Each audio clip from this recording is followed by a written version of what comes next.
बाबा आखंडलमणि शैवपीठ में जमुची श्रद्धालुं भिड़। भद्रक जिला चांदबाली ब्लॉक बैतरणी और सालंदी नदीर संगम स्थल निकट में शैवपीठ आरड़ी धाम नाम प्रसिद्ध।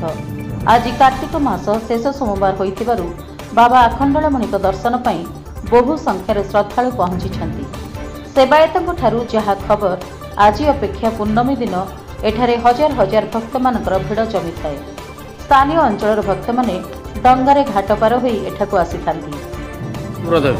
आपण परिचयटा दियन। मो ना होचे अधरपाड़ी आखंडिक सेवायत।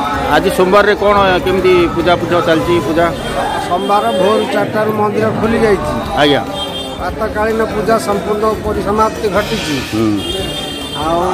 तापर पहड़िका नीति आमर हो जाइछि। आज्ञा यात्री मान तो आसुचंती। तापर आमर गोटे 1:30 बेले नीति भोग अछि। संध्या पूजा अच्छी रात दही पखाड़ 11टा बेले मंदिर बंद हम कौन कौन। आज बेसी भिड़ लगुच ना पूर्व भली अच्छी? आज भिड़ टे कम अच्छी। आज्ञा भिड़ टे कम अच्छी। पंच पूर्णमी अच्छी बड़ ओषा काली अच्छी भिड़ प्रबल हम।